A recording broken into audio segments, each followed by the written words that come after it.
राहुँ काटेर हुन्छ भने हटाऊ न बाबा, केही त उपाय गर। हामीलाई पनि चाहिन्छ ओडी हटाइ हेर्न यसलाई। नखाउँ भने दिनभरिको शिकार, खाउँ भने कान्छो बाबुको अनुहार। यिनीहरूको त्यही अवस्था छ अहिले। तिमीहरूले रोजिन्दै चिच्चाएका छौ ओली ढाल्छु ढाल्छु, ए बाबा ढाल्देऊ, ढालेर तिमीहरू आऊ बस, तिमीलाई सिंहासन रेडी छ। अविश्वासको प्रस्ताव ल्याएर छ, हटाऊ न बाबा, बाहिर किन बोलिरहनु, बकबक यो बोक्सीले बोके जस्तो गरेर किन बक्नु। निषेध आज्ञा भने के हो, लकडाउन हो कि केलाई निषेध गर्ने? ठिक छ बाबा, सबै हो, हटाऊ हटाऊ, यो राक्षस हो, हटाऊ। अब हटाऊ, मन्त्रले हटाउँछ भने हटाऊ, कुचोले ठटा हटाउँछ भने हटाऊ, फुकफाकेर हटाउँछ भने हटाऊ, अक्षता फाले हटाउँछ भने हटाऊ, अविश्वासको प्रस्ताव ल्याएर छ, हटाऊ न बाबा, बाहिर किन बोलिरहनु, बकबक यो बोक्सीले बोके जस्तो गरेर किन बक्नु। यो साँपकोटाले साह्रै गल्ती गरे। अग्नि साँपकोटाले सबै जाने अङ्गहरूको नियुक्तिमा जुन अग्नि साँपकोटाले धोका दिए नि, त्यहीबाट ओली तर्सेका हुन्। त्यो एमसिसी ल्याउने या नल्याउने अग्नि साँपकोटा हातको कुरा हो। जनताको हितको लागि मैले रोक्या भनेका छन्, त्यो जनताको हित छैन उनले नै हो भने पार्लियामेन्ट किन चाहियो? त्यो त ज्ञानेन्द्र ल्याएर राख्नु नि त। एक प्रकार त मान्दैन होला त, माओवादी भइरहेको छ अहिले। ओलीलाई त भने टुप्पी काटेको बाहुनै बनाइदिएको थिए। ठिक छ, तिमी रोजिँदै क्याउ नगराऊ। ओली हिटलर हुँदा हुँदा हिटलर पनि। तिमीहरूको इज्जत चाहिँ घट्दैछ, जे गर्नु त छिटो गराऊ, जे गर्नु त गरिहाल, किन इज्जत फ्याँक्छ आफ्नो। कोरोना बढ्दो छ, इलेक्सनमा जानु त सम्भव नै छैन। पहिले ओली हटाइदिए भए हुन्थ्यो, हटाउन सकेन। अब चाहिँ सायद ओली कन्टिन्यू गर्यो भनेदेखि मेबी द्याट विल बेटर। ओलीले गरेको ओलीले मात्रै बुझ्छन्। यिनीहरूले अविश्वासको प्रस्ताव ल्यायो भनेदेखि त्यो फेल खायो भने अनि 1 वर्षमा ल्याउनै पाइँदैन। त्यही आँगेर बस्नु पर्या हुनाले त आजको समस्या क्रिएट भयो नि त। दोष त ओलीको छ त्यहाँ। ओलीले के खान चाहिँ त्यो बेलामा चाहिँ त्यो शर्त मान्नै नपर्ने त्यो अवस्था। राम्रोसँग मेलमिलाप हुँदैन, कहाँ मिलाएको थियो त कहिले पनि। प्रचण्डलाई त्यो समस्या बनाउने क्रिएट गर्ने ओली हो। फेरि यसपालिको भाइरस चाहिँ फैलिने अति बढ्ता छिटो। टुल पठाउँ, मर्ने पनि उनी नै हुन्छ, नपठाउँ पछि भविष्य खत्तम हुने उनी नै हुन्छ। अग्नि साँपकोटा चाहिँ नि डेफिनेटली चाहिँ नि उनले चाहिँ नि अहिलेको स्थितिमा उनको ठुलो हाल छ। हामी अहिले ठुलो जोखिममा परेका छौँ। छिटो चाहिँ नि यो भुसको आगो जस्तो फैलिँदो रहेछ। छाडा पर्ने हामी आज यो त भइरहेछ। सिसिएमको मिटिङ बस्नु सट्टा त अहिले बोलाऊ, विद्यार्थीलाई बोलाऊ, उनको राय सुन, अनिखेरि विद्यार्थी अभिभावकलाई बोलाऊ, उनको राय सुन। ओलीले आफ्नो गर्ने प्रधानमन्त्री काम त गरिरहेको छ। हेर्नुहोस्, प्रचण्डले 2.5 वर्षपछि म प्रधान हुन्छु भने त लिखित दिनुहोस् भन्दाखेरि ओलीले किन लिखित नदिएको त? ओलीले पहिलाको राजीनामा दिँदैन, दिन पनि पर्दैन। भयङ्कर खिचाजानी हुन्छ। अति आवश्यक कुराको लागि बाहेक अन्तर त्यो मेरो लागि अति आवश्यक थियो त म निस्केँ, मैले ठाउँ पुलिस रोकिदियो। जति धरहरा बनाऊ, जनतै मरेर गएपछि नि न धरहराले काम लाग्छ, न जहाँ मेलम्चीको पानी काम आउँछ, न के आउँछ। बदलिँदो राजनीतिक घटनाक्रममाथि केन्द्रित रहेर कुराकानी गर्नका निम्ति नागरिक अगुवा डाक्टर सुन्दरमणि दीक्षित हामीसँग हुनुहुन्छ। डाक्टर साहब स्वागत छ यहाँलाई। धन्यवाद छ। हाम्रो दूरी छ, दूरी पनि छ, खुला पनि छ। त्यसै हामी चाहिँ नि मास्क झिकाएको छु अहिले। मैले संवेदनशीलता बढेकै छ डाक्टर साहब। यो कोरोनाको अहिलेको जुन खालको सङ्क्रमणको चर्चा छ, यो बाहिर मिडियामा जसरी आइराखेकै छ त्यही रफ्तारमै यो गएको हो कि यो अब कोभिडबारे अझै पनि मान्छेहरूमा एक खालको भ्रम छ, यो बढी यसलाई आतङ्कित गर्न खोजियो भन्ने पनि एक खालको छ। यसका पछाडि अन्तर्राष्ट्रिय राजनीति हो कि हो भन्ने पनि मान्छेहरूमा आशंका छ। अर्कातिर साँच्चै ठुलो सङ्कट चुलिँदै गएको छ, सचेत हुनुपर्छ भन्ने खालको जागरण पनि छ। समग्रमा ठ्याक्कै यो अहिलेको परिस्थिति, स्वास्थ्य परिस्थिति के हो डाक्टर साहब बताइदिनु। यथार्थमा भन्यो हो भनेदेखि हामी अहिले ठुलो जोखिममा परेका छौँ, ठुलै जोखिम। यसलाई अन्तर्राष्ट्रिय स्तरबाट आएको पनि हामी जोखिममै छौँ, भारततिरबाट या छिमेकतिरबाट आए पनि हामी जोखिममै छौँ। हाम्रो नेपाललाई ठुलो जोखिमको अवस्थामा छ। भ्रम चाहिँ नि फैलिएको छ। आजकल के भयो भने जमाना सोसियल मिडियाले गर्दाखेरि एउटाले एउटा भ्रम फैलाइदिएपछि त्यो त एकदम छिटो चाहिँ नि यो भुसको आगो जस्तो फैलिँदो रहेछ। अब यो दुईवटा कुरा छ। यो चाहिँ कोरोना खास केही होइन, यो त खालि यो चाहिँ यो मान्छेहरूले यो नचाहिँदो कुरा गरे भनेर चाहिँ नि त्यो एक प्रकारको भ्रम त्यो फैलिएको छ। दोस्रो भ्याक्सिनको कस्तो भ्रम छ भने यो भ्याक्सिन गरेपछि त कोरोनाले छुँदैन मलाई भनेर बसेपछि र कसैले चाहिँ छोएको देख्ने बित्तिकै ए भ्याक्सिन त केही पनि होइन रहेछ, हामी नलगाए पनि हुँदो रहेछ, आखिर छुँदो रहेछ नि त्यसले भन्ने पर्यो। त्यस्तो कुरा। अब चाइनाबाट आएको भ्याक्सिन चाहिँ नि यो त बेकारमा आएको भ्याक्सिन भने यस्ता भ्रमहरू एकदम पब्लिकमा फैलिआएको छ। जुन कुरा बिल्कुलै हरेक जुन 3टा कुरा मैले तपाईँलाई दिएँ, 3टी कुरा बिल्कुलै गलत छन्। त्यसैले जनतालाई अब साँच्चीकै सत्य तथ्य बुझाउन पर्ने अवस्था आएको छ। नत्र भने जनतालाई सत्य तथ्य बुझाउन सकेन भनेदेखि उनले मान्दैनन् र उनले सतर्कता अपनाउँदैनन्। उसलाई थाहा छ कि उसलाई अगर मैले उसलाई भने कि हेर त्यो ठुलो भिड छ, अँध्यारो रात छ, ठुलो भिड छ, अगाडि नबढाए भन्दाखेरि उसले पत्याएन र अगाडि बढ्दै गयो भने त भिडबाट खस्छ। आज हाम्रो अवस्था त्यस्तो छ, अगाडि ठुलो भिड छ, अन्धारी रात छ, त्यहाँ छ है भन्दाखेरि नपत्याउने हो भने त यो गयो। त्यसैले ठुलो तपाईँको प्रश्न के छ भने हामी जोखिममा छौँ, भयङ्कर ठुलो जोखिममा छ, यो बढ्दो छ। मिडियाले जति भनेको छ त्योभन्दा बढी छ, अब धेरै बढी फैलिसकेको थियो। खालि के भनेदेखि हामीले यसलाई रोकथाम कति गर्न सक्छौँ भन्ने अब पब्लिकको हातमा म्याक्सिमम छ, सरकारको हातमा त्यसको भन्दा अलिकति कमीमा थियो, सरकार हातमा त्यत्तिकै छ। सो सरकार र पब्लिक हामी पुरै मिलेर गर्नुपर्छ। यतिसम्म बोकी अब त इन्टरनेसनल कम्युनिटी पनि यसमा थपिया छ। तपाईँ, हामी, सरकार, हाम्रो सरकार र अन्तर्राष्ट्रिय सरकार किन चाहियो भनेदेखि भ्याक्सिन चाहिन्छ हामीलाई, भ्याक्सिन चाहिन्छ, भ्याक्सिन बनाउने क्षमता चाहिन्छ पछिको लागि। आजै भ्याक्सिन चाहियो, भोलि त मलाई त्यो भ्याक्सिन बनाउने क्षमता पनि चाहियो नि त। म सधैँ अरूको भरमा त पर्न सक्दिनँ। यसपालि यो महामारी आयो, 2 वर्षपछि अर्को महामारी आउँछ, त अर्को हामीले भ्याक्सिन बनाउने क्षमता चाहियो नि। त्यसैले अब त इन्टरनेसनल हामीले यहाँ सहयोग चाहिने भइसकेको छ। पब्लिक, हाम्रो सरकार र चाहिँ इन्टरनेसनल कम्युनिटी तिनटैको अब हातेमालोबाट हामी अगाडि बढ्न सक्छौँ। डाक्टर साहब, यो अहिले नयाँ आयो, पहिलाको पुरानो थियो, यो अर्को खालको अहिले अर्को स्वरूपमा आयो भन्छन्। यो नयाँको स्वरूप कस्तो खालको भएर आएको हो? स्वास्थ्य उस्तै हो जस्तो तपाईँलाई आजको दिनमा चाहिँ हेर्दाखेरि यो नयाँ कुनै भयङ्कर त्यसले चाहिँ भिन्दै खालको असर पार्ने खालको छैन। जस्तो तपाईँ बाटोमा हिँड्नु भएको छ, तपाईँलाई ठुलै ट्रकले हान्यो या त ठुलै बसले हान्यो, हान्न त हाल्यो। त्यो आखिर त्यो जुन स्पिडमा आउने त्यो 4 पाङ्ग्रे छ, ट्रक होस् कि बस होस्, त्यो ट्रक बसको रूप लिएर आए पनि, बस ट्रक रूप लिएर आए पनि तपाईँलाई त मार्यो नि। त्यसैले कोरोनाको यो अहिलेको जुन चेन्ज खालको त्यो क्यारेक्टर छ त्यही हो, उसले हान्ने त हाल्ने छ। अब त्यो क्यारेक्टर चेन्ज गर्दैमा मलाई पर्ने असरमा धेरै फरक चाहिँ छैन, फरक उस्तै छ। त्यही भएर नयाँ भने चाहिँ अझै मान्छे अहिले खालि के चेन्ज खालि कहाँ छ भनेदेखि यसपालिको जो भाइरस चाहिँ फैलिने अति बढ्ता छिटो, पहिलेको भन्दा पनि छिटो फैलिने छिटो, तर एक्चुअली रोग हामीलाई गाल्ने क्षमता चाहिँ नि कम छ। तर बिकज यो पहिले त्यो भाइरसले 1बाट 5 जना सर्थ्यो भनौँ, आज 25 सर्छ। सो नेचुरली हस्पिटल आउने बढे। अब हस्पिटल आएपछि त हामीले त रोगी बढ्यो भन्नु पर्यो। त कुरा चाहिँ नि यसको क्षमता फैलिनेमा छ, हामीले फैलिने रफ्तार चाहिँ यसको तीव्र हो, त्यति मात्रै। त्यसलाई हामीले रोक्न सक्नुपर्छ। त्यसलाई रोक्यो भनेदेखि हस्पिटल चाप पनि कम हुन्छ। अनि के चाहिँ नि हस्पिटल चापको भने त अक्सिजन पनि हामीलाई चाहिँ चाहिन्न, भेन्टिलेटर पनि चाहिन्न। त्यो हामीलाई यसको चाप रोक्नको लागि अब यो चाहिँ नि पब्लिक र सरकार उत्तिकै जिम्मेवार हुनुपर्छ। अब अहिले यही कोरोनाको विषयलाई लिएर सिसिएमसीले पनि बैठक आज अहिले पनि छलफल गरिराखेको छ, सरकारलाई खालको सुझाव पनि दिइराखेको छ भन्ने छ। तर ठोस निर्णय चाहिँ गर्न सकेको स्थिति छैन। सरकारले के गर्ने भन्ने कुरामा अहिले अन्योलता बढेको हो कि जस्तो देखिन्छ यो कोभिड नियन्त्रणको विषयमा। जस्तो कतै आंशिक रूपमा लकडाउन गर्ने भनिएको छ, कतै लकडाउन हुँदैन भनिएको छ, कतै लकडाउन हुन्छ भनिएको छ। अब यो सरकारको आधिकारिक निकायबाट आउने यस्ता विरोधाभासपूर्ण कुराले नागरिकमा विभिन्न क्षेत्रमा असर परेको छ। जस्तो शिक्षामै असर परेको छ। आज एक्जाम भइराखेका एक्जामहरू के हुने भन्ने छ, अब एक्जाम स्थगित भनेको छ, होइन भनेको छ। कसैको अब दुर्गम ठाउँमा एक्जाम छ, यहाँबाट जानु छ कसैलाई एक्जाम दिन, ती मान्छेहरू अन्योलमा परेका छन् विद्यार्थीहरू। अब कोही काठमाडौँ आउनु छ एक्जाम दिन, अन्योलमा परेका छन् मान्छेहरू।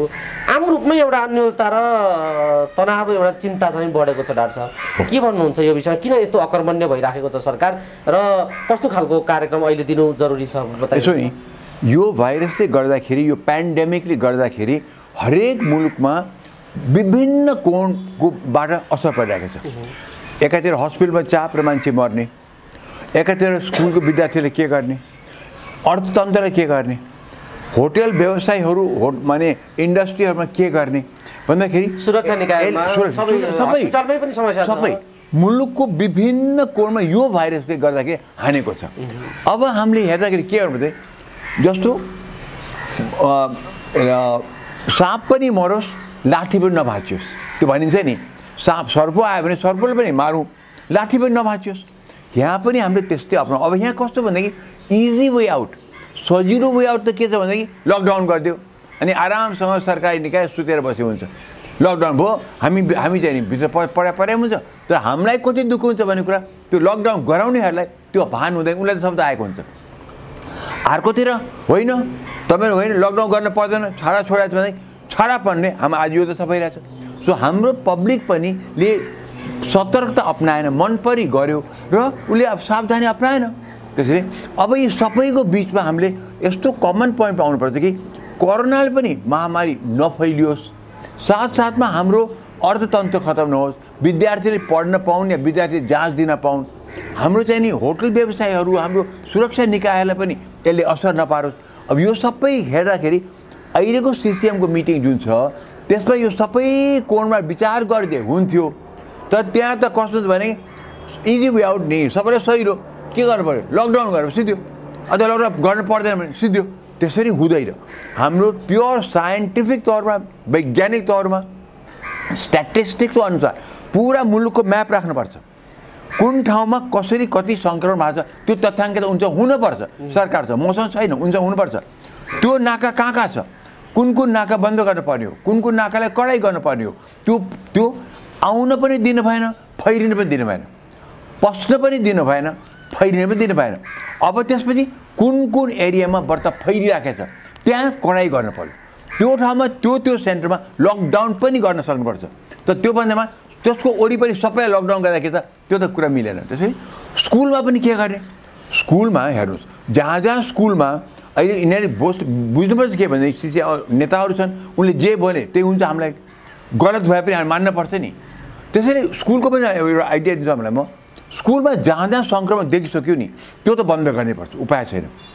तर जहाँ देखिया छैन, जुन एरियामा सङ्क्रमण त्यति कडा पनि छैन, स्कुल पनि राम्रै स्कुलहरू छन्, त्यहाँ म्यानेजमेन्ट पनि राम्रो छ, त्यस्तोमा चाहिँ नि हामीले पुरा उनीहरू त्यो अनुशासित रूपमा प्रोटेक्सन गरिकन त्यहाँको चाहिँ नि म्यानेजमेन्टले त्यो स्कुललाई चलाउनलाई दुईवटा उपाय हुनसक्छ। नम्बर 1, तपाईँले एउटा बताउँ, हरेक सब्जेक्टलाई स्कुलमै आउनुपर्ने छैन। जस्तो भन्छ सामाजिक सेवा, सामाजिक सब्जेक्टहरू, हिस्ट्री तपाईँ घर बसी पढ्नुहुन्छ, म हिस्ट्रीका किताब पढेर पनि हुनसक्छ, मलाई कुनै टिचरले केही बोलिरहनु पर्दैन। जियोग्राफी पनि त्यस्तै हो। यस्तै सामाजिक सेवा सब्जेक्टहरूमा चाहिँ नि हामीले स्कुल नआए पनि हुन्छ र तर कुनै सब्जेक्ट टिचर चाहिन्छ, नजिकै नै चाहिन्छ, ह्यान्ड्स अन ट्रेनिङ चाहिन्छ। जस्तो साइन्सको सब्जेक्ट, फिजिक्स, केमिस्ट्री। अब फिजिक्समा त एक्सपेरिमेन्ट गर्दाखेरि टिचरले आएर ए बाबु त्यो भएन है, त्यो मिरर अलिक यता लगा। केमिस्ट्रीमा त्यो सोल्युसन यसरी हाल, बायोलोजीमा तिमी यसरी भ्याक्टोलाई यसरी काट, म्याथमेटिक्समा तिम्रो यो गल्ती भएको छ। त्यस्तो सब्जेक्टमा चाहिँ स्कुल चाहिन्छ। अब हेर्नुहोस्, जो स्कुलहरूमा क्षमता छ, सङ्क्रमण छैन, त्यो एरियामा धेरै सङ्क्रमण छैन भनेदेखि म्यानेजमेन्टले के गर्नुपर्छ भनेदेखि कुन सब्जेक्टको त्यो पिरियड घरैमा बसेर तिमी पढ, अनलाइन पढ, हामी त्यहाँ पढाउँछौँ। अब त्यो हुने बित्तिकै स्कुलमा हल्का भयो, त्यो दिनमा आधा चाहिँ नि स्कुलमा त स्टुडेन्ट आउनु भएन। अब त्यो बाँकी आधा जुन आएछन् तिनीहरूले एक क्लासमा त तिनीले 1/3 हिसाबले बसे हुन्छ। जहाँ स्कुलमा 50 जना विद्यार्थी एउटा क्लासमा हुन्थे, अब त त्यो गर्दाखेरि त त्यहाँ त 1/3 पनि बसे हुन्छ। सो दूरी पनि मेन्टेन हुन्छ, मास्क पनि लगाउने, त्यसो गरेर पढाइ पनि हुन्छ र उनको प्रोटेक्सन पनि हुन्छ र स्कुलको उनलाई अनुभव पनि हुन्छ। यहाँ स्कुलको अनुभव नभइकन, स्कुलमै नगइकन मान्छे विद्यार्थी पास हो भने त्यो विद्यार्थीको चाहिँ पछि गएर मनस्थिति कस्तो होला। सो हामीले सबै कुरा विचार गर्नुपर्छ। अब यसको लागि स्कुलका जो प्याप्सन छन्, यो छन्, त्यो छन्, तिनले भन्नुपर्छ ओके हामी यसरी चलाउँछौँ र सरकारले दिनु होइन हामी चलाउँछौँ भन्ने, चलाउन पाइन्न भने त्यसरी नै चल्दैन। होमवर्क गर्नु पऱ्यो, आफ्नो विचार दिनु पऱ्यो। अनि अर्को कुरा त बताउँ, हामी खुब अहिले प्रधानमन्त्री कुरा गर्छौँ, सिसिएममा कुरा होला, तर एउटा कुरा कसलाई असर परेको छ, विद्यार्थीको कुरा गर्नु, असर कसलाई परे, विद्यार्थीलाई होइन। विद्यार्थीलाई सोधौँ भइगयो, जो 5-6 क्लासको विद्यार्थी नसोध्ला, तर क्लास 10, 11, 12 त सिनियर छन् बाबा, तिनीहरू भोलि त एडल्ट हुन्छन्, तिनीलाई नसोध्ने, तिमीहरूको विचारमा के छ भने नसोध्ने। तपाईँ कहीँ देख्नु भएको छ स्टुडेन्टलाई सुधेको, स्टुडेन्टलाई चाहिँ यस्तो मिटिङमा बोलाएर कहीँ देख्नु भएको छ? यहाँ त सिसिएमको मिटिङ बस्नु सट्टा त अहिले बोलाऊ, विद्यार्थीलाई बोलाऊ, उनको राय सुन, अनिखेरि विद्यार्थी अभिभावकलाई बोलाऊ, उनको राय सुन, अनि टिचरलाई बोलाऊ, उनको राय सुन, अनिखेरि म्यानेजमेन्टलाई बोलाऊ। यो स्कुलको कुरा गरेँ मैले। त्यस्तै होटल इन्डस्ट्रीमा उनको चाहिँ त्यस्तै गरेर ब्लक गरेर बोलाऊ एन्ड सी। अब तल्लो स्तरमा रोजिँदै काम गर्न पाएन, पैसा आउँदैन, नभए उनले आफूलाई पाल्ने कसरी? म्यानेजमेन्ट मान्छेलाई पैसा कमाउन सक्यो भने के गर्ने त? सरकारले कति हेल्प दिने उसलाई? उसले सरकारले हेल्प नदिएको त बाँच्न सक्दैन ऊ। त्यसैले बेलायतमा थाहा छ सानो दुकानहरूलाई नि कति बिलियन पाउन्ड चाहिँ खर्च भएको छ। उनलाई चाहिँ लकडाउन टाइममा लकडाउन गरे बापत उनलाई चाहिँ उगाएको थियो, पैसा छेपाएको छैन कि कति बिलियन पाउन्ड लागेको छ यसको लागि। त्यसैले हाम्रो सरकारले यसरी चल्न पर्छ के, नत्र भने अहिलेमा विद्यार्थीको बारेमा विद्यार्थीले किन नसोध्ने, उनको पनि राय लिनु पर्यो नि त। आखिर अप्ठ्यारो त उनलाई पर्ने, भविष्य त उनको हो। स्कुल पठाउँ मर्ने पनि उनी नै हुन्छ, नपठाउँ पछि भविष्य खत्तम हुने उनी नै हुन्छ। उनको पनि राय सुन्नु हो, उनको राय गलत हुनसक्छ, त्यो हामी डिस्कस गरौँ न। तर जो स्टेक होल्डर छ उसलाई सोध्न चाहिँ पर्छ अवश्य, चाहे त्यो बस ड्राइभर होस्, चाहे ट्रक मालिक होस्, चाहे चाहिँ इन्डस्ट्री होस्, चाहे होटल होस्, चाहे टिचिङ होस्, हरेककोमा सोध्नु पऱ्यो कि सबैलाई लिएर हिँड्न सक्नुपर्छ। डेमोक्रेसी भनेको त्यो हो। डाक्टर साहब, अब यो यतातिर सोध्ने अहिले प्रजातन्त्र लोकतन्त्र भन्ने कुरा त उही भन्ने कुरा नै हो, भने जस्तो मात्रै देखिएको हो कि जस्तो छ हाम्रा देशमा। किनभने सभामुखको कुरा प्रधानमन्त्रीले मान्नुहुन्न, प्रधानमन्त्रीको कुरा सभामुखले मान्नुहुन्न। यो पनि लोकतन्त्रै भन्नु परेको छ। के देख्नुहुन्छ यो अहिलेको परिस्थिति जो सभामुखले मानिराख्नु भएको छैन भन्ने हिजो पनि प्रधानमन्त्रीले अभिव्यक्तिमा भन्नुभएको छ, सभामुखले स्वतन्त्र एउटा भूमिका निर्वाह गर्न सकिराख्नु भएको छैन, यसका लागि विकल्प सोच्न सकिन्छ भन्ने खालको अभिव्यक्ति पनि दिनुभएको छ। अलिकति मैले यो अहिलेको राजनीतितिर डाक्टर साहबलाई डोर्याउन चाहेँ, किन कोभिडको संवेदनशीलतालाई पनि मैले यहाँ अलिकति एडजस्ट गरेँ र म थोरै राजनीतितिर डोर्याउन चाहन्छु। यो के भइराखेको हो संसदीय अहिलेको राजनीतिमा, के भइरहेको? यो अहिले जुन ओलीले अग्निशामको बारेमा भनेको छ नि, त्यो बिल्कुल सत्य हो, बिल्कुल सत्य हो। किनभने यसो विचार गरेर हेर्नुहोस् त, हाम्रो जुन संसद भङ्ग भयो नि, संसदलाई जुन ओलीले चाहिँ भङ्ग गरे, त्यो पोइन्टमा किन हामी पुग्न पर्यो मलाई बताउनुहोस् त। त्यो एउटै कारण छ, त्यो जुन बेला संविधान अङ्गका चाहिँ त्यो भर्ती गर्नु थियो नि, अख्तियार दुरुपयोग यहाँ त्यहाँ, त्यसमा अग्निशामको निम्ता गरेकोमा उनले आउनै पर्ने थियो, आइदिएनन्। उनले के न्यु पारे, मलाई कुन चाहिँ मिटिङमा त्यहाँ बोल्न जानु पर्थ्यो अरे, यत्रो ठुलो सरकारको काम छोडेर उनी मिटिङमा जाने। त्यही पोइन्ट अफ टाइमबाट बुझ्यो कि चाहिँ अग्निशामकोटा कोहीबाट निर्देशित छन् र अग्निशामकोटा डेफिनेटली प्रचण्डबाट निर्देशित छन्, सोझो कुरा छ। त्यसबाट बिग्रिएको यो कुरा। सो अहिलेको यो स्थिति आउनुमा चाहिँ नि एक दोषी कोही अहिले मान्छु म भनेदेखि यो पोइन्टमा अहिले म प्रचण्ड छोडौँ, माधव नेपाल छोडौँ, भीम रावल छोडौँ, सबै खेमा छोडौँ, तर संसद भङ्ग गर्ने पर्ने अवस्था प्रचण्ड र माधव नेपालको झगडा पोलिसले मात्रै होइन, त्यो यो भएको चाहिँ त्यो जब उनले चाहिँ जुन त्यो संवैधानिक अङ्गहरूको नियुक्तिमा जुन अग्निशामकोलाई धोका दिए नि, त्यहीबाट ओली तर्सेका हुन्। त्यहीबाट ओली तर्सेर अनि संसद भङ्ग गर्न पुगे। त्यसपछि अग्निशामकोटाले त्यसपछि जुन भूमिका जुन खेलिरहेका छन् आजको दिनसम्म, जस्तो एक्जाम्पल दिउँ, एमसिसी उनले ल्याएन। त्यो एमसिसी ल्याउने या नल्याउने अग्निशामकोटा हातको कुरा हो, त्यो त जनतालाई चाहिने हो कि होइन त्यो पनि त विचार गर्नु पर्थ्यो। र उसले नल्याउने, उसले के भने भनेदेखि जनताको हितको लागि मैले रोक्या भनेका छन्। त्यो जनताको हित छैन, उनले नै हो भने पार्लियामेन्ट किन चाहियो? त्यो त ग्यारेन्टर ल्याएर राख्नु नि त। यो एक्लै एउटा व्यक्तिले गर्ने हो भने त हामीले पार्लियामेन्ट किन चाहियो? पार्लियामेन्टको सभामुख भनेको त उनले त्यहाँ बिलहरू ल्याउने, अध्यादेशहरू जे छ ल्याउने, पार्लियामेन्टले बहस गर्ने, नेपालले बहस गर्ने। तिमी अग्निशामकोटाले बहस गर्ने होइन, सुकुटेले बहस गर्ने होइन, उनले चाहिँ रोक्ने होइन, ल्याउन। पार्लियामेन्ट भन्ने कि थलो नेपाल हो। द सुप्रेमेसी अफ पार्लियामेन्ट भनिन्छ डेमोक्रेसीमा, सुप्रेमेसी अफ पार्लियामेन्टले गर्ने। सभामुख त अङ्ग मात्रै हो, उनलाई त्यहाँ भोलि फ्याँक्न पनि सकिन्छ, उनलाई त्यहाँ 2/3 3/4 कतिको मतले उनलाई फ्याँक्न पनि सकिन्छ। तर पार्लियामेन्ट फ्याँकिँदैन नि। ओलीले फ्याँक्न खोजेको थिए तर फ्याँकिएन, सुप्रिम कोर्टले बचाइदियो।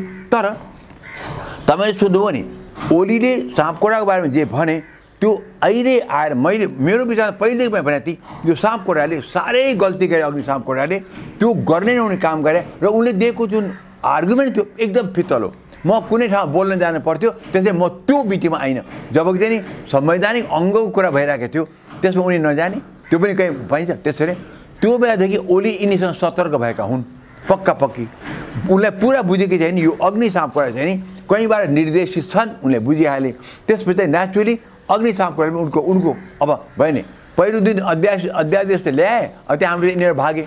अरू चाहिँ नि नेकपाका चाहिँ नि अरू चाहिँ नि माधव नेपाल प्रचण्ड भागिदिए बहस गर्न पनि हो कि होइन पार्लियामेन्टमा बहस र फेरि पहिलो दिनको नियम थाहा छ अध्यादेश जुन पास आएको छ नि पार्लियामेन्टको पहिलो दिनमा त अध्यादेशहरूको बहस हुनैपर्छ पास गर्ने कि नगर्ने आउनु पर्थ्यो नि त त्यो त गरेन नि सो सबैतिर गल्ती भएको छ तर ओलीको त्यो तर्क मलाई एकदम चित्त भएछ कि अग्नि सापकोटा चाहिँ नि डेफिनेटली चाहिँ नि उनले चाहिँ नि अहिलेको स्थितिमा उनको ठुलो हाल छ।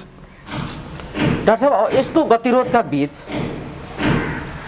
कसरी सन्तुलन मिल्ला त कसरी राजनीति अगाडि बढ्ला त जनताको राष्ट्रको काम कसरी होला अब सहिलो छ यिनीहरू यताबाट भइरहेका छन् अपोजिसन ग्रुपहरू सबै छन् नि त अब माधव नेपाल छन् प्रचण्डको त माओवादी पार्टी नै छ माधव नेपालको पार्टी अहिले छैन भन्नु उनी आफूले एमाले भन्छन् एमाले अहिले होइन उता जसपा छ काङ्ग्रेस छ यी सबैले भनेकै छन् ओलीमाथि हामी चाहिँ अविश्वास ल्याउँछौँ उसले हटाउनु अरे बाबा हटाउनु त बाबा यो अस्थिरता किन गर्नु हटाइदेऊ तिमी हटाऊ र तिमीहरू बनाऊ सरकार द्याट्स अल त्यो बनाएपछि केही न केही अन्योलता खतम होला किन अन्योलता त तिमीहरूले ल्याएको छौ ओली भएको ठाउँमा छ ओली प्रधानमन्त्री छ धरहरा पनि उद्घाटन गर्यो मेरामची पनि उद्घाटन गर्यो उसले त ठाउँ ठाउँमा आफ्नो सडक पनि शिलान्यास पनि गरिराखेको छ ओलीले आफ्नो गर्ने प्रधानमन्त्री काम त गरिराखेको छ हेर्नुहोस् अब तिमीहरूले जुन बेला पनि भोलि नै अविश्वास ल्याउँछु पर्सि नै ल्याउँछु आज प्रचण्ड यो ठाउँमा त्यो बग्छन् अर्को ठाउँमा चाहिँ नि अब शेरबहादुर देव भन्नु चाहिँ नि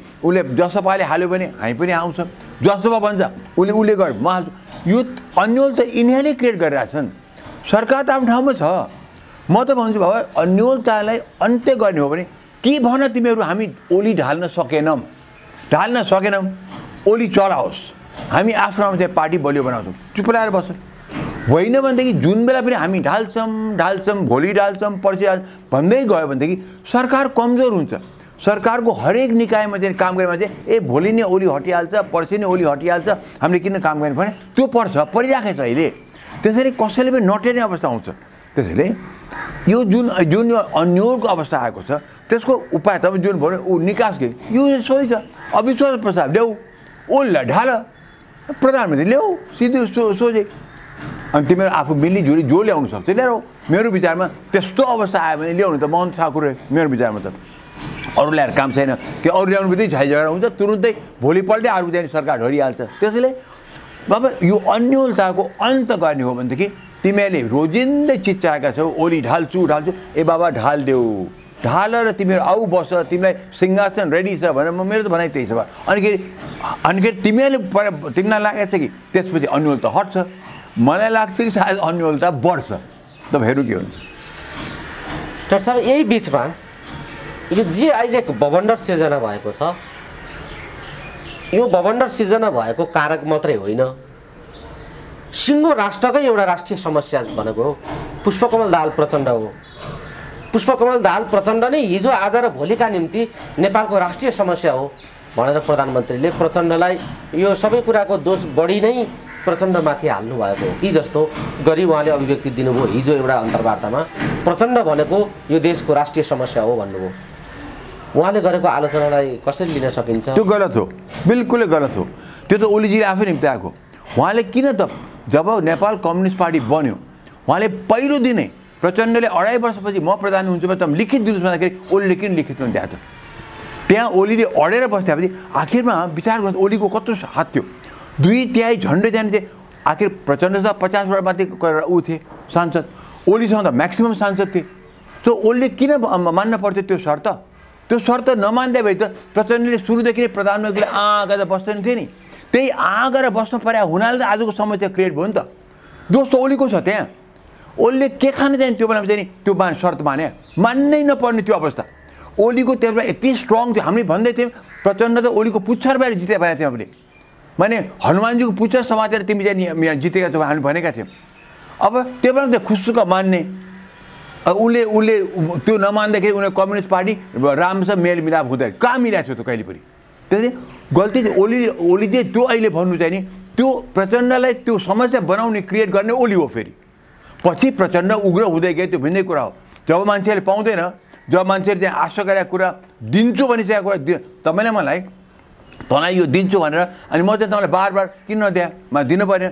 भन्दै गयो तिक्तता बढ्छ नि झगडा त बढ्छ प्रचण्डको त्यही भएको त्यत्रो ठुलो पद प्रधानमन्त्रीको पद पाउन 2.5 वर्षमा पाउँछु भनेर इन्डियामा गएर डिक्लेयर गरिसक्या 2.5 वर्षपछि म प्रधानमन्त्री हुन्छु भनिसकेका व्यक्तिलाई जब पाएन उसको त बेइज्जत भएन भने। तर प्रचण्डले पनि त 5 वर्षकै लागि ओली हो भनेर बिचमा भनिदिए नि त फेरि। हो त्यसपछि भने हुन्। त्यसपछि जब प्रचण्ड देखे कि ओलीले अब ढाल्ने अवस्था छैन, प्रचण्डको यो त त्यो बाध्यता भयो उनलाई त। ओलीलाई बाध्यता थिएन। ओलीलाई प्रचण्डलाई 2.5 वर्षपछि लिखितम रूपमा तिमी प्रधानमन्त्री हुन्छौ भनेर दिनु ओलीलाई कुनै पनि बाध्यता थिएन। तर प्रचण्डलाई पछि 5 वर्ष हुने भन्दा त्यो बाध्यता नै थियो। उनले देखे कि अब म केही पनि गर्न सक्दिनँ अनि मानका खातिर मान पाएर उनी चुप लागेर बसे। तर उनले के चाल खेले, अब माधव नेपाल तर्फबाट चाहिँ उनले दुईटा मिलेर चाहिँ अनि उ के भयो, एनी हाउ ओली ढाल, एनी हाउ ओली हटाऊ। उनीहरूको त्यो यो 1 पोइन्टेड प्रोग्राममा गए। अब त्यही कारणले माधवलाई पनि कारबाही गर्दैछन् ओलीले भन्ने खालको अहिले चर्चा उठेको छ। त्यो बिल्कुल अब संसद माधव र झलनाथको संसद पद पनि ओलीले झिरिप बनाइदिन सक्छन् है भन्ने चर्चा अहिले बजारमा गर्छन् मान्छेहरू। जस्तो कर्णालीमा फ्लोर क्रस गरेर माओवादीका मान्छेलाई मुख्यमन्त्री जिताइदिए माधव झलनाथका सांसदहरूले भनेपछि अब ती सांसदलाई अहिले ओलीजीले कारबाही पनि गरिसक्नुभयो। अब यहाँ पार्लियामेन्टभित्र पनि यो खालको धोखाधडी हुन सक्छ भन्ने हिसाबले ओली अगाडि नै यिनीहरूलाई कारबाही गर्ने पक्षमा छन् भन्ने पनि चर्चा अहिले चलिएको छ। र माधवजीहरू ओलीजीको नेतृत्व स्वीकारिराख्नु भएको पनि छैन, यो ओलीको हो र भन्दै हिँडिराख्नु भएको छ भनेपछि अब यो गतिरोध माधव झलनाथ र ओलीजीहरूको भित्रको गतिरोधलाई तपाईँ कसरी हेर्नुहुन्छ र के हुन सक्छ अब यहाँ बताउनु नि। पहिलो कुरा त ओलीजी जहाँको त्यही छन्, माधव नेपाल हामीलाई टेर्दै भने अर्थै छैन। एमाले ओली नै हो, यिनलाई चाहिँ त्यसमा चाहिँ सक थियो भनेदेखि इलेक्सन कमिसन जानु पर्थ्यो, त्यहाँ जान हिम्मत गरेन। सुप्रिम कोर्ट पुगे यिनीहरू, सुप्रिम कोर्टले सुनवाई गरेकै छैन अहिलेसम्म र गर्ने सायद सुप्रिम कोर्टले तत्काल गर्दा पनि गर्दैन। किनभनेदेखि यिनको काम त इलेक्सन कमिसन जानु थियो। इलेक्सन कमिसनमा गएर हामी एमाले हुँ भनेपछि अनि पो म ओलीलाई टेर्दिनँ भन्न पाइन्थ्यो त। अहिले त ओली नै हो, अध्यक्ष उही हो, ईश्वर पोखरेल चाहिँ नि महासचिव हुन्, अफिस उनको एमालेको अफिस छ। उनी त अहिले प्रचण्डतिर पो मिलिरहेछन् त। एक प्रकार त माधव नेपाल त माओवादी भइरहेको छ अहिले। त्यसैले र तपाईँले भन्नुभयो यिनीहरूलाई चाहिँ नि ओलीले चाहिँ नि संसद पद नै उनीहरूको खारिज गर्छ। किन गर्दैन? अब उसले त्यो एमालेबाट निकाल्ने बित्तिकै त उनको संसदीय पद गयो नि त, त्यो स्वतः जान्छ। त्यो त जब यिनले ओलीलाई अध्यक्ष पदबाट हटाए र जब ओलीलाई एकल चाइनिज कम्युनिस्ट पार्टीको साधारण सदस्यबाट निकाले त्यस बेलामा सोच्नु पर्थ्यो कि चाहिँ नि हामीले यो एकदम जाजुलले सर्पोलाई यसरी हामी उगाइरहेछौँ, उक्साएका छौँ, कतै यसले हामीलाई नडसोस् भने त त्यो सोच्नु पर्दैन थियो। ओली जस्तो त्यस्तो माहिर पोलिटिसियनलाई त्यतिसम्म दुर्व्यवहार भन्नु कुकर्म गरेपछि त्यसको चाहिँ नि नतिजा तपाईँ नपाउनु होला, नतिजा नपाउनु होला। ओली जस्तो भएर ओली भने मान्छे एक कस्तो भनेदेखि ऊ एक लागेपछि लागै छ। यो चाहिँ ढुलमुले उसको आवाज छैन है बा, उसले चाहिँ त हान्छु भन्छ हानेर अगाडि बढ्छ, डाउट छैन। त्यसैले त्यो सोच्नु पर्थ्यो नि। माने विचार गर्नु माधव नेपालको माधव र प्रचण्डको त्यो विचार कुकर्म कतिसम्म साधारण सदस्य कम्युनिस्ट पार्टीबाट निकालेपछि अनि यिनलाई संसदबाट निकाल्नु संसदबाट यिनलाई सांसद निकाल्नु के अचम्मको कुरा हो। उनले त साधारण सदस्यबाट निकाल्नुहुन्छ भनेदेखि यो त सांसदबाट निकाल्यो भोलि जितेर आउनु त फेरि पाइहाल्छ नि, ठुलो कुरा छैन। तर कम्युनिस्ट पार्टीको साधारण सदस्यबाट निकालिदिएपछि त त्यहाँ फेरि आएर पस्नु त गाह्रो हुन्छ नि त। त्यहाँको ओलीलाई त भने टुपी काटेको बाहुनै बनाइदिएको थिएँ, टुपी काटेको बाहुन त्यतिमा छैन। राणा शासनमा त चार पाटे मुडेर चाहिँ नि सहर घुमाउँथे। ओलीलाई त यिनले चार पाटे मुडेर सहर घुमाएका हुन् नि त, देशै घुमाएका हुन् नि त, त्यतिसम्म गरे नि त। साधारण सदस्यमा निकाल्नु भने त्यो हो। त्यसैले ओभरअल चाहिँ म हेर्दाखेरि तपाईँले भन्ने कुरा सोधै छ। ओली जहाँको त्यहीँ छन्, यिनले आफूलाई प्रुभ गर्नु पऱ्यो हामी एमाले हामी नै हौँ भनेपछि भनेदेखि अर्कै कुरा हुन्छ। अब हामी यिनी एमाले होइन भने प्रुभ हो, या एमाले एमाले एमाले भी भयो भनेदेखि त्यो फेरि अर्कै कुरा, अर्को पार्टी हुन्छ। त्यसैले अब ओलीपट्टि चाहिँ हामीले ओली त आफ्नो ठाउँमा छ। अब ओलीजीका कस्ता सम्भावनाहरू र चुनौतीहरू छन्, कस्तो देख्नुहुन्छ डाक्टर साहब? ओलीले पहिलाको राजीनामा दिँदैन, दिन पनि पर्दैन। ओलीलाई ढाल्छु भनेको चाहिँ ढाल र तिमी स्थिरता दिन्छौ भने देऊ, त्यो ढाल्छ ढाल। रोजिँदै ढाल्छु भने पुरा मुलुकलाई अन्योलमा राख्नु, सरकारलाई नै अन्योलमा राख्नु, सरकारको हरेक चाहिँ अफिसरमा अन्योलता क्रिएट गर्नुभन्दा यहाँ मात्रै होइन पुरा देशव्यापी अन्योलता क्रिएट गर्नुभन्दा ढालिहाल। म त भन्छु ढालिहाल, सक्छौ भने ढालिहाल र आफ्नो सरकार बनाऊ। तर सक्दैनौ भनेदेखि चुप लाएर बस्छ, सक्दैनौ भनेदेखि र तिमीले नसक्ने अवस्थै देख्यो भनेदेखि प्लिज अब अन्यथा क्रिएट नगर, चुप लाएर बस। ओलीलाई चाहिँ बरु अगाडि बढ्न देऊ र आखिरमा चाहिँ अहिले तत्काल चुनाव त हुनै सक्दैन, कोरोनाको कारण त अब चुनावतिर जानु त कुनै प्रश्न हुँदैन। म पनि 3 महिना अगाडिसम्म भन्दै थिएँ कि चाहिँ नि बरु सबभन्दा राम्रो विकल्प चाहिँ नि संसदले प्रधानमन्त्री दिन सकेन भनेदेखि चाहिँ नि चुनावमा जानु। त आजको दिनमा अब त्यो अवस्था किन यो कोरोना बढ्दो छ, इलेक्सनमा जानु त सम्भव नै छैन। सरकारले इलेक्सन गराउन सक्छ तर त्यो गराउन अब हुँदैन, त्यो अवस्था छ अहिले हाम्रो। त्यसैले ओलीले बरु चलाउन्, आखिर ओलीले काम गर्दै गएको छ। मेरो अहिले हेर्दाखेरि त उनले गरेको गलत पहिलेको 3 वर्ष अगाडिको कुरा छोडौँ, काम भएन, भ्रष्टाचार बढ्यो, यो त्यो धेरै कुरो लान्छ, यता खेमा लाग्छ उता खेमा लाग्छ। त अहिलेको दिनमा आएर ओलीले के देख्यो भनेदेखि अब जे भए पनि उनको टाइम मेलम्ची आयो, धर्रा उद्घाटन गरे, रानी पोखरी जे पनि बन्यो मैले जो मेन संरचना बनाउँदै गएको छ कि यसो हेर्दाखेरि त ठिक काम त भइरहेको छ कि यो नभए चाहिँ होइन। त्यसैले केही काम अहिले भएको देखियो, अहिले आएर देखिँदैछ। त्यसैले मेरो विचारमा त्यो सबै हेरेपछि अहिले हामीले तत्कालै चाहिँ ओली हटाइहाल्ने पर्ने अवस्था म देख्दिनँ। तर म सांसद होइन, मैले अविश्वास प्रस्ताव ल्याउने या नल्याउने होइन, उनको काम हो त्यो। उनले गर्छु भनेपछि उनले गर्छन्, गरे भने गरून्। तर मैले हेर्दाखेरि त्यो गर्दाखेरि सायद अझ अन्यलता बढ्छ कि जस्तो मलाई लाग्छ। त्यसैले बरु बेस्ट विल बी चुप लाएर आफ्नो पार्टी बलियो बनाउँदै जाउँ। 2 वर्ष इलेक्सन आउँछ, कोरोना पनि 2 वर्षमा कसो मत्थर नहोला र यो आउँछ, त्यसमा आफ्नो पार्टी बलियो बनाऊ, अगाडि बढ। अब अहिले भन्नु माओवादीको अवस्था खराब छ, माधव नेपाल गए अब ढुल कता कुन पार्टीमा हुने थाहा छैन, कांग्रेसको अवस्था खराब छ, उनले पनि बनाउनेतिर आफ्नो पार्टी बनाउनेतिर जाउन्। शेरबहादुरको अहिले विचार त्यही नै छ हेर्नुहोस्। त्यसैले मेरो विचारमा अहिले चाहिँ नि ओली सायद ओलीलाई हटाउन सकेन भनेदेखि मेबी यो पोइन्ट अफ टाइममा चाहिँ नि मुलुकलाई चाहिँ त्यो नै बेस्ट हुन्छ कि जस्तो लाग्छ मलाई अहिले हेर्दाखेरि। म ओली पक्ष होइन, पटक्क होइन, तर मैले भन्दाखेरि चाहिँ नि देशको स्थिरता, देशको अहिलेको अवस्था, सरकारमा भएको अन्योलता, मुलुकमै भएको अन्योलता, कोरोनाको अहिलेको महामारी हो, कोरोनाको यो महामारीमा ओलीको सरकार त्यति गर्न सकेको छैन। त्यो त कुन सरकारले गरेछ? भारतमा त्यत्रो मोदीको सरकारले गर्न सकिरहेका छैनन्। अमेरिकामा चाहिँ नि गर्न सकेका थिएन, बल्ल उनले भ्याक्सिन लिए र कसो अमेरिकाले गर्यो भनेदेखि अहिले इन्डियाले भ्याक्सिन बनाउन दिएन, आफूले चाहिँ त्यही भ्याक्सिन चाहिँ नि करोडौँको सङ्ख्यामा चाहिँ उसले होर्डिङ गरेर राखेको छ। हेर्नुहोस् त, हामीले त्यो दिएबाट हुन्थ्यो नि, हामीले दिएन नि। त्यसैले अहिले त्यो अवस्था छ। त्यही पनि मैले गर्न सकेँ भने खालि 3टा सरकारले मात्रै भन्न सकिन्छ, 3टा सरकारले मात्रै भन्न सक्छ कि हामीले गऱ्यौँ। एउटा बेलायत, एउटा चाइना नम्बर 1, बेलायत नम्बर 2, भुटान नम्बर 3। विचार गर्नुहोस्, भुटान नेपालको बग्लो छिमेक, भुटान नेपालले गर्न सके भुटानले गरिरहेको छ भने चाहिँ त्यो हाम्रो पनि एक नेगेटिभ पोइन्ट हो नि त। त्यसैले अहिले कोरोनाको लागि मात्रै कोरोनाको कसै गर्न सकेको छैन, त्यो चाहिँ नि ओलीमाथि ठुलो चाहिँ ब्ल्याक मार्क हुन्छ। तर त्यो भए तापनि संसारमा अरूले पनि गर्न सकेको अवस्थामा यो महामारीमा मेबी अहिले चाहिँ नि तत्कालको लागि चाहिँ नि जुन पहिले ओली हटाइदिए हुन्थ्यो, हटाउन सकेन। अब चाहिँ सायद ओली कन्टिन्यू गर्यो भनेदेखि मेबी द्याट विल बेटर। तर त्यो मैले ओलीको पक्ष लिएर भनेन कि मुलुकको स्थिरतालाई मैले भने मात्रै हो आजको दिनमा। डाक्टर साहब, यो विषय डाक्टर साहबले भन्दै गर्दा फेरि विकल्प खोज्ने, काङ्ग्रेसकै नेतृत्वमा अविश्वासको प्रस्ताव ल्याउने भन्ने कुरा अब चर्चा उठिराखेकै छन्। अब समर्थन फिर्ता नलिएको हुनाले कताबाट ल्याउने अविश्वासको प्रस्ताव? माओवादीको समर्थन ओलीजीलाई छँदैछ, अविश्वासको प्रस्ताव ल्याएर ओली हटाउने भन्ने चर्चा चाहिँ अहिले पनि यथावत छँदैछ। त्यो सम्भावना कतिको छ अविश्वासको प्रस्ताव ल्याउने सम्भावना? यिनीहरूको समस्या के पर्यो भने यिनीहरू अविश्वासको प्रस्ताव ल्याए, आखिर ओलीले त के गर्छ कसलाई थाहा छैन। हेर्नुहोस्, ओलीको भित्र उसले त भने नि, म तपाईँलाई पहिले भनेको छु, अरूले एक नाकको टुप्पो तल हेर्न सक्दैन, उसले 10 हात पर हेरेर हुन्छ। त्यसले ओलीको चाहिँ नि के उसले कहाँ के गरे कसै भन्नै सक्दैन। ओलीले गरेको ओलीले मात्रै बुझ्छन्। त्यसैले कङ्ग्रेसले आपत्ति के छ भनेदेखि यिनीहरूले अविश्वासको प्रस्ताव ल्यायो भनेदेखि त्यो फेल खायो भने अनि 1 वर्षमा ल्याउनै पाइँदैन, त्यो संविधानमा त्यो छ। अब हेर समस्या, अब अहिले ल्याउँ, अहिले फेल खायो भने 1 वर्षपछि ल्याउने झन् चान्सेस छैन, अनि ओली झन् बलियो भएन।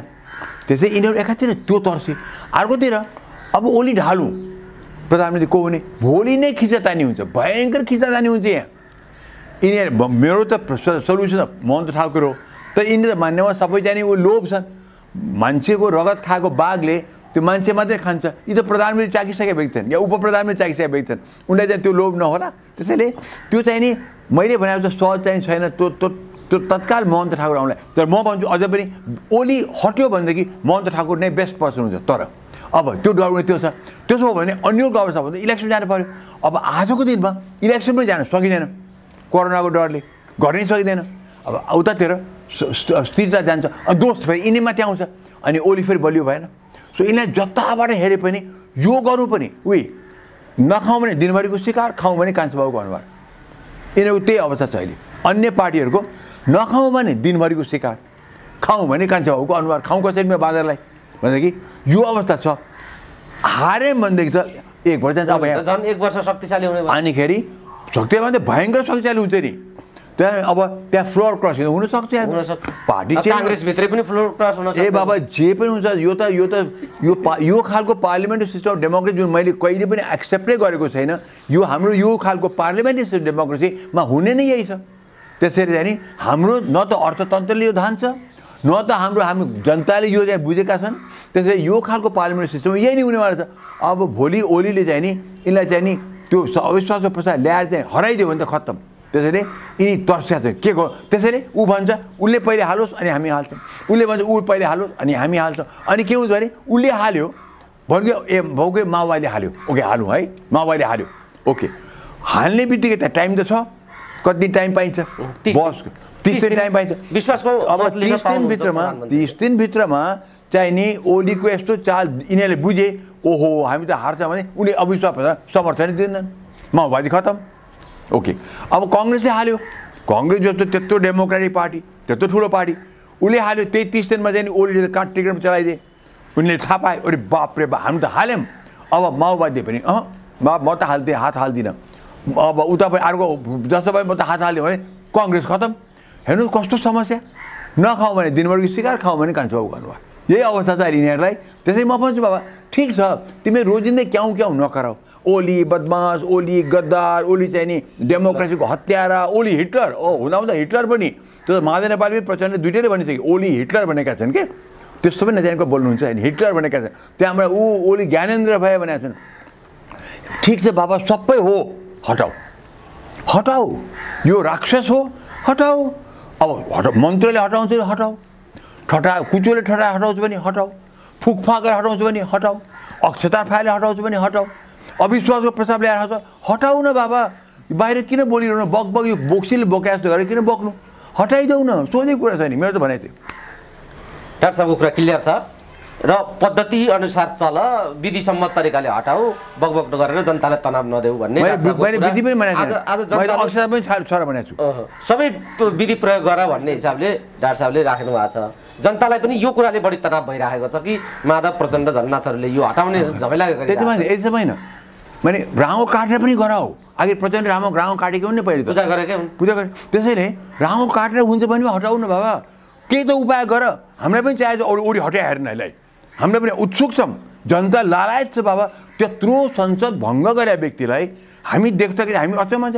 तिमीहरू त ओहो भोलिपल्ट लड्डु खाइसकेका थियौ बाबा। हामी जनता तिमीहरूको आशमा हामी बसेका छौँ, तिमीहरू हटाऊ। खोइ त अनि हामीले के भने, तिमीहरूको त क्षमता रहन्छ भने हामीले पढ्यो नि। त्यसैले तिमीहरूको इज्जत चाहिँ घट्दैछ। जे गर्नु त छिटो गराऊ, जे गर्नु त गरिहाल। किन इज्जत फ्याँक्छ आफ्नो?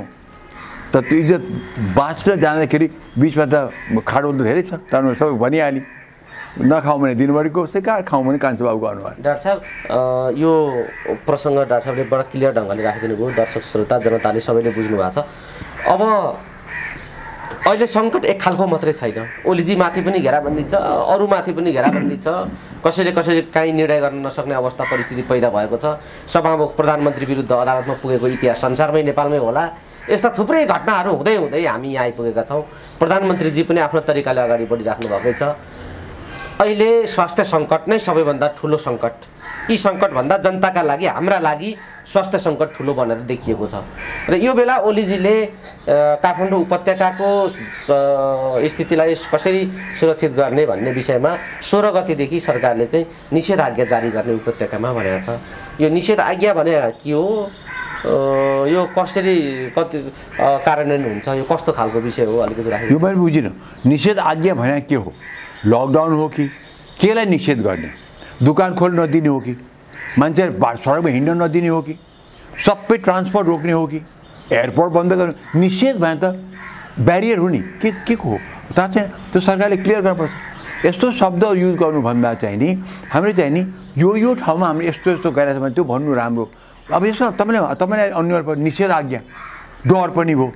अब हामीलाई पनि डर नि, हिजो पहिलेको आन्दोलनका बेलाको जस्तो शब्द आयो। अब होइन नि निषेध आज्ञा बाहिर हिँड्ने बित्तिकै हान्दिहाल्ने हो कि भन्ने भोलि कर्फ्यू। होइन मलाई लाग्छ हेर्नुहोस् बताउँ यो जब यो पहिले अघिल्लो एक वर्ष यता जब चाहिँ लकडाउन भयो नि हामी कहाँ यहाँ लकडाउन विचार गर्नुहोस् त कति बुद्धि पुऱ्याएर गर्नुपर्छ लकडाउन। मान्छेलाई कसले त कति असर पर्छ हेर्नुपर्छ। मेरो इक्जाम्पल दिउँ है तपाईँलाई, मेरो इक्जाम्पल दिउँ। मैले 40 वर्षदेखि मेरो कुनै प्रब्लम छ, मेरो हार्टको प्रब्लम छ, मैले रोजिन्दै मर्निङ वाक गर्छु। म बिहान 3 बजे मर्निङ वाकमा जान्छु। खुला आकाश छ, कोही सडकमा छैन। अब आज बिहान म हिँडेर गएको छु, बिहान म साह्रै हिँडेर आएको छु। 3:05 म निस्केको थिएँ, म 4:20 आइसकेको छु। मैले यहाँबाट पुरा चाहिँ महालक्ष्मी यहाँबाट गएर मङ्गल बजार गएर 7 बाटो महालक्ष्मी थान गएर एकान्त कुरामा आउँदाखेरि मैले 2टा मान्छे भेटिनँ बाटोमा।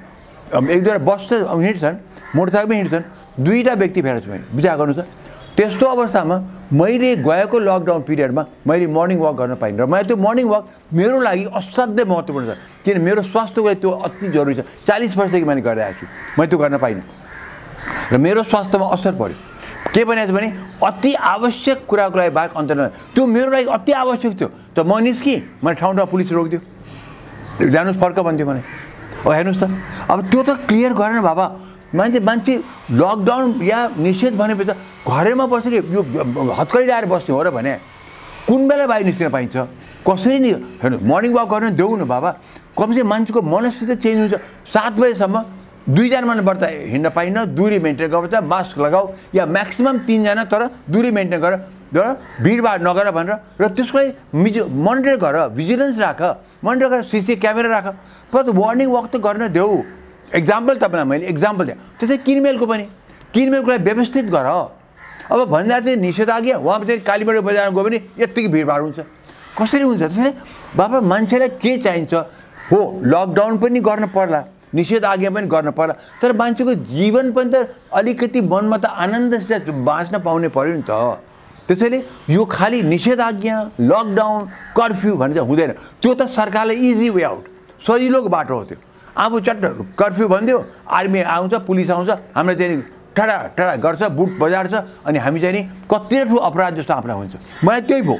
म यो अघिल्लो पालि 1 वर्ष यता त्यो बेलामा लकडाउन 90 दिन भएको थियो नि, त्यो कति मैले लुकी हिँड्नु पऱ्यो। हेर्नुहोस् भने के अरे अब कहाँ जान लाग्यो, म कति ठुलो अपराध। अब यहीँबाट म गएको छु भाटबेडीबाट, यता यहीँबाट घुमेको छु पाटनोकाबाट भाटबेडीतिर गएको छु, त्यहाँ भाटबेडीमा पुलिस बसिरहेको छ। कहाँ जानला तपाईँ?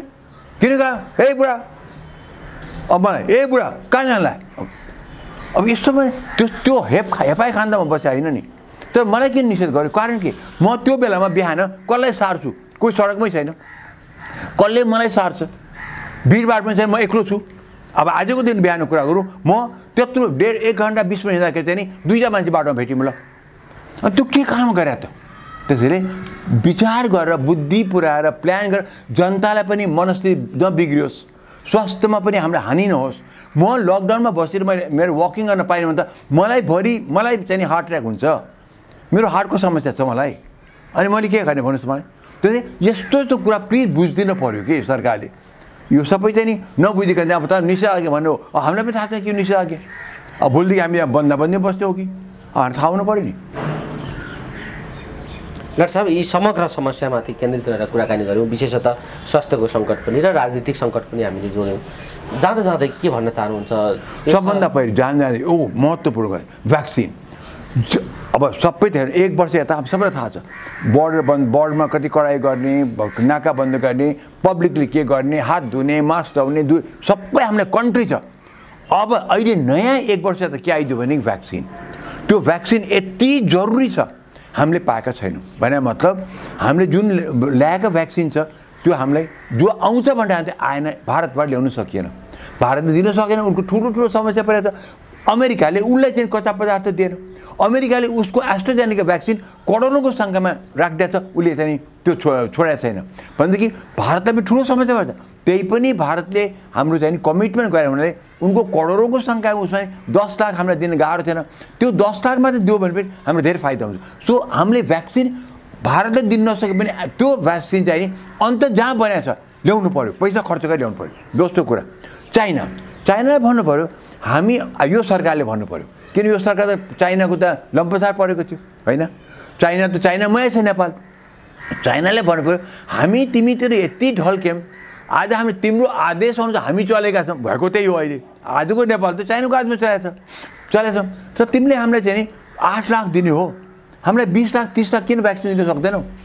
8 लाख चाहिँ हामीलाई पुग्छ। अहिले हामीले पुरा अब त स्कुलका बच्चाहरूलाई पनि हामीले भ्याक्सिन दिनुपर्ने अवस्था आइसक्यो कि अब त सङ्क्रमण त र रोग त 20, 22, 18, 20 वर्षलाई लागिसक्यो। यहाँ त मैले मेरो पेसेन्ट देखिसकेँ 22 वर्षको केटीलाई चाहिँ नि अहिले हस्पिटल राखिरहेको छ भनेदेखि भ्याक्सिन चाइनाबाट ल्याऊ, चाइनाले फ्री पनि हामीले दिनुपर्छ, त्यत्रो मित्रता। रसियाको स्पुटनिक पनि ल्याऊ। अब त सरकारले जहाँबाट हुन्छ चोरेर ल्याउनु भए पनि ल्याऊ, त्यहाँ जसरी हुन्छ लिएर आऊ, हामी भ्याक्सिन चाहिँ चाहियो अहिलेको दिनमा। अब यो सङ्क्रमणलाई हामी आफ्नो सबै अपनाउँछ, पब्लिकले अपनाउँछ, उनले अपनाउँछन्, तर एउटै रामबाण भनेको चाहिँ अहिलेको लागि चाहिँ नि सबभन्दा तगडा हतियार हाम्रोमा आजको दिनमा। किनभने मान्छे मन पनि गर्दा रहेछ, मान्छे त जतापाई गर्दा छ, जति पनि मान्दा रहेछ, त्यस बावजुद पनि हामीलाई बचाउन सक्ने भ्याक्सिन एउटा छ। त्यो भ्याक्सिन चाहिँ नि एनी हाउ जहाँबाट हुन्छ भ्याक्सिन ल्याऊ, पैसा खर्च गर। मित्रताको चाइनाले त 50% दिनु पर्यो, जम्मा 8 लाख चाइनाले दिने हो हामीलाई, उसले कमसेकम 30-40 लाख दिनुपर्छ पर्दैन। त्यो पाए त धेरै सहयोग हुन्थ्यो हामीलाई। हामीलाई त अहिले कमसेकम 2.5 करोडलाई भ्याक्सिन दिनुपर्ने भएको छ। बच्चा स्कुलका बच्चाहरूलाई स्कुलका बच्चाहरू कमसेकम 14 वर्ष माथिकालाई त 15 वर्ष माथिका दिनुपर्ने भइसक्यो। सो टिचरहरू सबै दिनुपर्ने भएको छ। अब त्यो नदिने, अब सुरक्षा फौज सबै दिनुपर्छ, हामीले एपिएफलाई दिनुभयो, पुलिस सबैलाई दिनुपर्ने भएको छ। सबै अब कोही बाँकी हुँदैन। हामीले यसलाई नियन्त्रण गर्ने हो भनेदेखि हामीले यो गर्नै पर्छ। हामीले यो गर्न सकेनौँ, यो भ्याक्सिन ल्याउन सकेन भनेदेखि देखिहाल्यो हामी कोही पनि टेर्नेवाला छैनौँ। हामी जनता पनि त्यस्तै छौँ। त्यसले गर्दाखेरि हामीले नियन्त्रण गर्न सक्दैनौँ। र नियन्त्रण गर्न सकेन भनेदेखि हामीले जति पैसा कमाऊ, जे प्रगति गर्न खोज, जति धरहरा बनाऊ, जनतै मरेर गएपछि नि न धरहराले काम लाग्छ, न जहाँ मेलम्चीको पानी काम आउँछ, न के आउँछ, हामी सबै मरेर जाने हो। त्यसपछि यो उरास लाग्ने यो मुलुक एउटा हुन्छ, अरू केही हुँदैन। हस् डाक्टर साहब, अमूल्य समय दिनुभयो, नागरिकको स्वास्थ्यप्रति संवेदनशील रहेर आफ्ना धारणाहरू पनि राखिदिनु भयो। यो समय र महत्त्वपूर्ण कुराकानीका लागि यहाँलाई धेरै धेरै धन्यवाद। धन्यवाद छ, थ्याङ्क यू।